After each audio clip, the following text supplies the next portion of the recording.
খাবার পর থালা ধুতে পারি না। আমাদের বৃষ্টি হলে আমাদের ক্লাস অব্দি জল চলে আসে।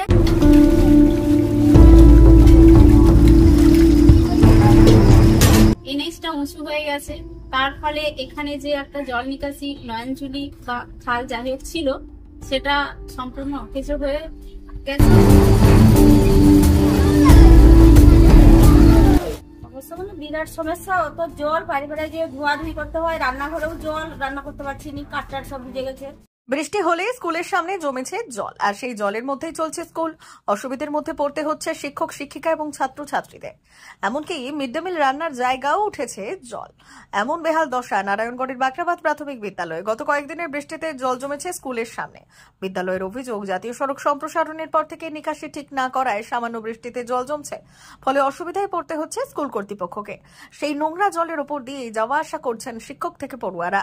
অভিযোগ, প্রশাসনের কোনো পদক্ষেপ নেই। বিদ্যালয় জানাচ্ছে খুব সমস্যার মধ্যে ক্লাস করতে হচ্ছে। শৌচাগার জলে ডুবেছে মিড ডে মিলের জায়গা, পানীয় জলও ব্যবহার করতে পারছেন না, ফলে রান্নার সমস্যায় পড়েছে। দ্রুত নিকাশির প্রয়োজন, প্রশাসন পদক্ষেপ করুক। যদিও বাকরাবাদ পঞ্চায়েতের প্রধান প্রদীপ ঘোড়াই জানালেন দ্রুত পদক্ষেপ করা হবে। খাবার পর থালা ধুতে পারি না।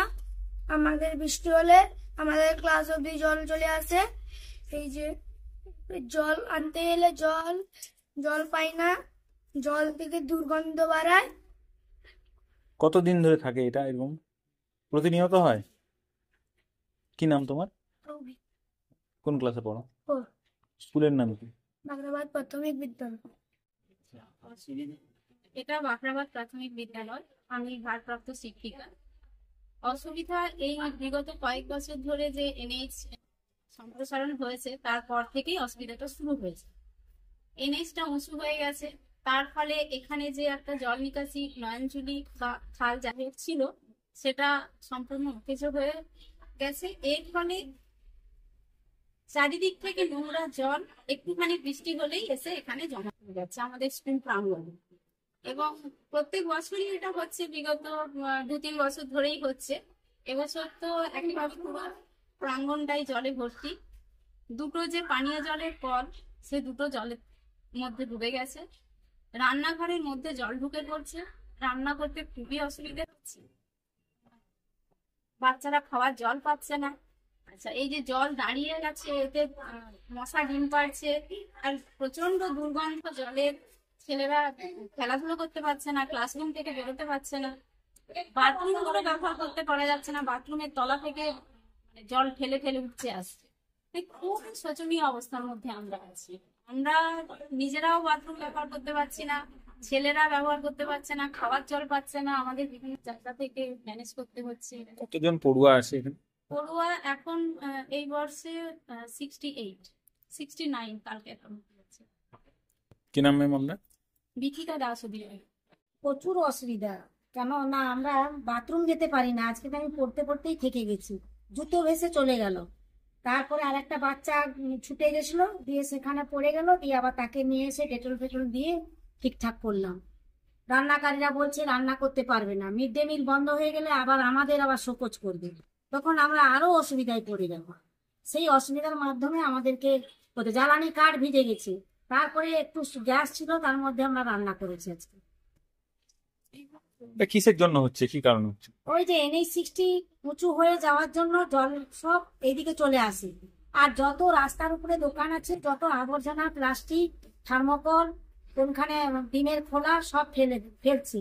আর এখানে মাংস দোকান আছে, তারাও হয়তো মাংসের মুরগির পালক ফেলছে, সব ভেসে ভেসে আমাদের স্কুলে চলে আসছে। আর এত আবর্জনার ফলে বিভিন্ন রকম সাপও এসে ঢুকে যাচ্ছে ঘরে। কি নাম ম্যাম আপনার? শ্যামলী চন্দ্রপুর। অবশ্য বিরাট সমস্যা, অত জল বাড়ি বাড়ি গিয়ে ধোয়াধুয়ি করতে হয়, রান্নাঘরেও জল, রান্না করতে পারছি না, কাঠটার সব ভিজে গেছে। হ্যাঁ, গ্যাসেও রান্না করা হয়, তবে রান্নাঘরে দাঁড়িয়ে যেখানে রান্না করবো সেখানেও তো জল, রান্না করার জন্য বিশাল অসুবিধা আমাদের। এর মধ্যেও রান্না করছেন? তাদের মধ্যেও রান্না করতে হয়। কতজন শিশু রান্না করেন? ওই 50, 55, 60 এরকম। কি নাম আপনার? প্রতিভা করতে ঠিক নয়, বাচ্চাকে যে ঠিক মতো পাঠাবো তার জন্য পরিস্থিতি ভালো নয়। চারিদিকে জল, বাচ্চা জল খেতে পারছে না, দুর্গন্ধ হচ্ছে, শরীর দিক দিয়ে স্বাস্থ্যর দিক দিয়ে ভালো যাচ্ছে না। কি আশায় ভরসা নিয়ে পাঠাবো বলুন তো? কি নাম আপনার এখানে যে বাচ্চা পড়ে? অপরূপা দাস। কোন ক্লাসে পড়ে? শিশু 1, বাড়ি কোথায় আপনাদের? বাগরাবাদ। কি নাম আপনার? অনিমা দাস। দেখুন, আমার বাকরাবাদ গ্রাম পঞ্চায়েত থেকে এনএইচকে এই ড্রেন এবং আমাদের যে হাইওয়ে যে অ্যাক্সিডেন্ট যে ব্যারিকেড, এটা ওনারা আমাদের গ্রাম পঞ্চায়েতে এসে এনারা কথাও দিয়ে গেছিলেন করে দিলেন, কিন্তু যেভাবে ড্রেনটাকে একবারে বন্ধ করে দেওয়া আছে, এনএইচের মাটি ফেলে আমাদের গ্রাম পঞ্চায়েতের ড্রেন বন্ধ করে একবারে এই অতিবৃষ্টির ক্ষেত্রে আমাদের স্কুলে প্রায় বাচ্চাদের খুব অসুবিধা হচ্ছে।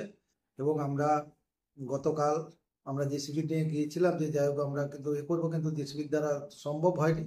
রবিবার আমরা দেখি লেবারের দ্বারা কতটা এনএইচ যদি করে দেয় ভালো, না আমরা রবিবার ওটাকে তো আমাদের করতে, আমাদের ঘরের বাচ্চারা সেখানে পড়াশোনা করে এবং পরিবেশটা খুব খারাপ অবস্থায় আছে। এনএইচ যদি কালকের মধ্যে ডিসেম্বর ওরা যদি করে ভালো, না হয় রোববার আমরা লেবার দিয়ে এরকম আমাদের করার সিদ্ধান্ত গ্রহণ। সোনার অলংকার মানে আভিজাত্যের অহংকার, চির বিশ্বস্ত, চির নতুন। বেলদার নবতম Tanushree hallmark jewellery house, Belda main road, Punjab ব্যাংকের বিপরীতে, যা আপনাদের সেবায় নিয়োজিত।